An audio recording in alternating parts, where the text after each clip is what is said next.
Purpley. All right, hi everyone. Happy Valentine's Day, Mhm. and welcome to the eighth episode of Truth and Tech, the show where we talk about some of the week's most interesting tech stories. Um, and let's see, we're just going to start off with a couple short stories. My first one was the blogging platform that we use, which is called Squarespace. I'm often really frustrated with it, but it does produce a pretty nice looking site with not too much adjustment. They just launched a pretty cool looking commerce site, which looks like the back end looks pretty similar to their normal blogging platform, but you can just drag and drop products in, and they're partnering with Stripe, which is the credit card processing company. I think it's based in Rhode Island. Yeah, so I guess it will probably compete a little bit with Shopify, but it looked pretty nice. It was an option when I logged on to my Squarespace today, although we're not selling anything right now. But yeah, it looked kind of cool. And they charge Stripe charges 2.9% of every product sold, which I guess is pretty standard. And yeah, so I guess it's kind of a businessy story, but um, fairly interesting. Yeah. Yeah. Okay. Well, in Boston, let's see. So Microsoft, Steven Sinofsky, Mhm. he left. So he was on the team who created both Windows 7 and Windows 8. So Right, yeah. yeah, he left the company in November, and now he's going to be teaching classes at Harvard Business School in the spring. So, Oh, interesting. What's he teaching? he is teaching. That's a good question. I don't know. I don't know. It doesn't say. His courses aren't listed. Okay. I would guess he has he started a blog a couple months ago. I think it's called Learning by Shipping, about product development. So maybe it's something along those lines. Oh yeah. Yeah, cool. Um, well, let's see. What else do you have? Oh yes. Another quick story is that AOL acquired a site Gadget or GDGT, a tech product review site. Is that the same as Engadget? I don't think so. Okay. Um, it's focused on product reviews, Okay. and they didn't say how much that they acquired them for, um, but it says the aim of it is that they're trying to grow their content and Mhm. um, yeah. So maybe it'll be more like I think it's CNBC owns CNET or CBS I think owns CNET, which is that like also a tech review site. Um, all Yeah. right, cool, Yeah. nice. Um, well, so my New York story, I actually have a couple, um, and they're all of a similar theme. This was like a bit, I was telling Elise earlier, this is like a pretty big week for sort of stories around failure to disclose, journalism ethics, and like accusations of false claims. The first big story on that was earlier this week, a New York Times writer took the newest Tesla model, the Model S, for a ride around New York and into Newark, and it didn't go so well. And so the review wasn't that positive, and Elon Musk, who's the head of Tesla, just published a blog post, I think yesterday, that was alleging that the journalist that wrote the review was not only like wrong, but was committing journalistic malpractice, and wanted like a salacious story. And he published all these charts that like he claimed showed it, but then the Atlantic Wire did like a takedown of his chart saying like, okay, there are some like areas where maybe the New York Times writer was like slightly wrong, but not that wrong. And it doesn't, and like not in a way that would indicate like that he's trying to deliberately write a bad review. So anyways, I think, I feel like, obviously I've never driven one, and I would love to, but, but it does seem like Elon Musk is more in the wrong on this one. Yeah. Well, I mean, it did come out with quite a few, data and visualizations to back it up for all of his claims. It was pretty lengthy. And VentureBeat had said that Musk, the one who came out with all of it, said that he had started paying closer attention to like when journalists would, take them for take their cars for test drives, because of like the snafu with BBC car show Top Gear. Oh, yeah, right. Which Tesla said that also misrepresented their Model S car. Yeah. I don't know. I also feel like it just makes the point that just because I feel like people will throw up a data set and a lot of people just gloss over and be like, oh, he has the data and not really dive into it. But in this case, because he made such a big fuss over it like twice, these blogs were like, we're going to look at what you put up and compare it to the Times guy and see how they even out, and that was sort of to Musk's detriment, I think. So yeah.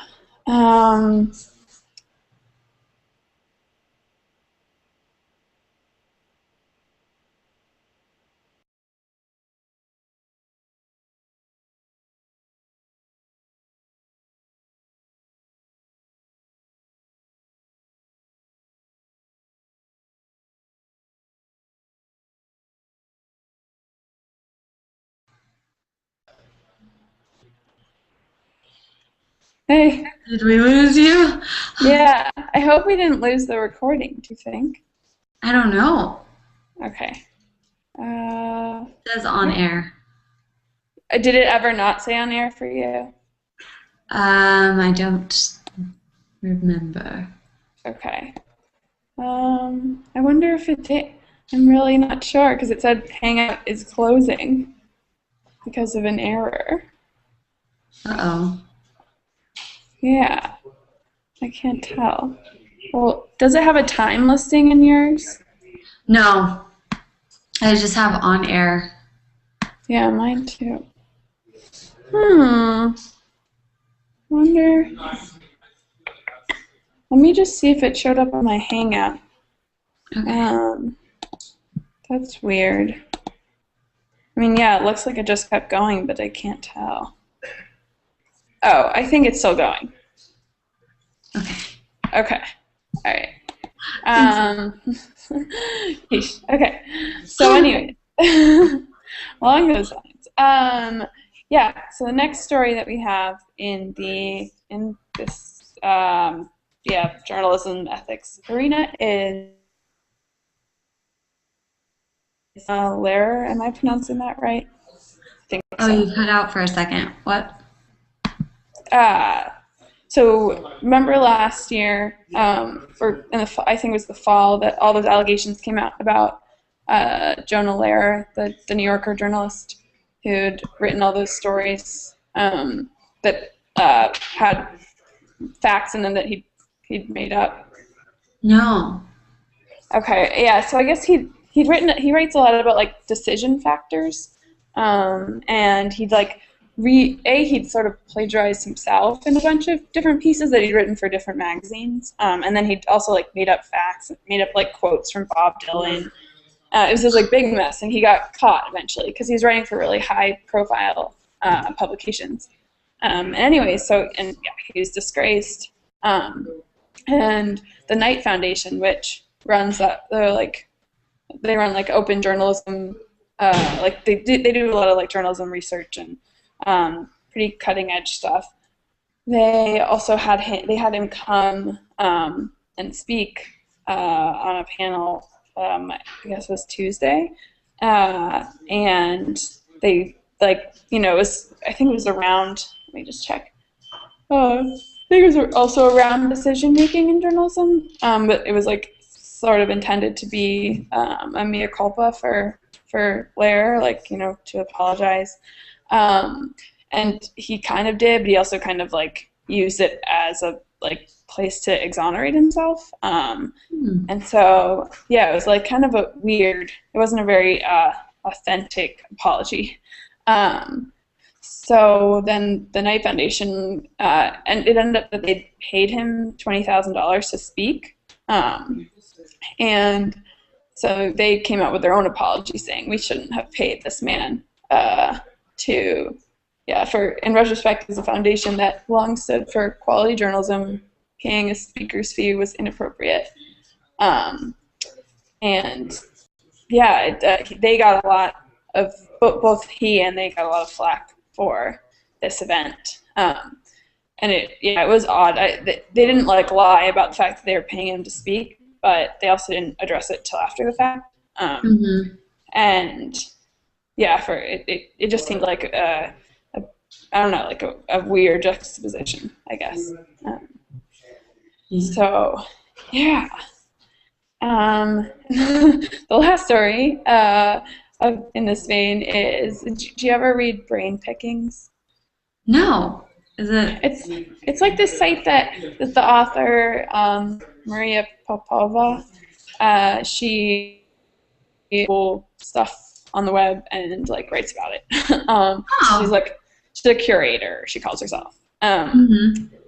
Some other people might just say she shares interesting stuff. But anyways, she has for a long time represented her site as being entirely ad-free and reader-supported, and there's like links when you read articles. It's like, if you like this, like, please think about donating to the site, which is totally fine, except for it came out yesterday that she heavily engages in affiliate advertising while representing herself as being ad-free. And this one guy estimated that she makes between $240,000 and $432,000 a year from Amazon affiliate links, which she says is like way overstated. But anyways, she like responded to this by saying that affiliate links essentially aren't advertising, and I really disagreed with that. And I feel like it's really wrong to present an affiliate link as a plain hyperlink, which is what she's been doing. So it definitely like lowered my estimation of her. And yeah, I don't know how many people will care, but I thought it was kind of wrong, because I mean, they are ads. Like, you're getting paid if someone clicks on an affiliate link. So right. Yeah. Anyways, yeah. So those are all the journalism stories I have this week. Lots of false information going out. I know, it's so weird. During Valentine's Day week. Yeah, I know. No love at all. No love for truth. Yeah. Let's see. The only thing left we have is app of the week. Which, yeah. On that same note of just this uplifting Valentine's Day, brought to you by. So the app of the week, like I was telling Claire earlier, I was trying to find a very like lovey-dovey one to kind of balance this out, but we're just gonna stay in the same vein of the keeping it real. Yeah, exactly. So Kill Switch is the name of the app, and it is basically a Facebook breakup app. So usually there are ways if you're with your significant other one to deactivate your account. And they were talking about this poor girl who always does it, and so that it won't show up that she's no longer with this person. Yeah. Yeah, because I mean, people can see when you do that. So Right. anyway, this kill switch app they'll do all of that, post breakup expunging for you. So you don't have to manually go in and delete all of those sad pictures and posts and interactions and everything. They'll basically do it in like one step. And you can cherry pick which ones you want to do. Or posts you want to delete or whatnot. So you have that option. But yeah, it's kind of funny. Huh.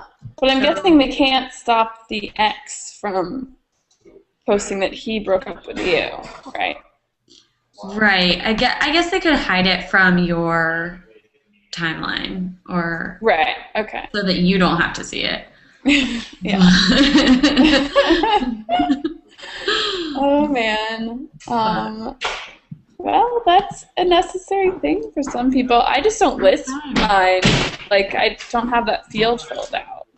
So yeah, that's the way to go. That's usually how I do it. If I know that there's going to be stuff that you're going to have to deal with later on when things are changing, then I just don't post that information on the profile part of it. Right. Yeah. That's by far the easiest thing to do.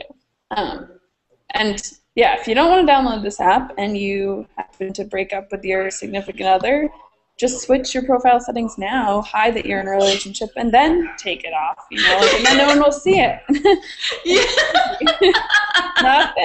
Not that I've done that before, but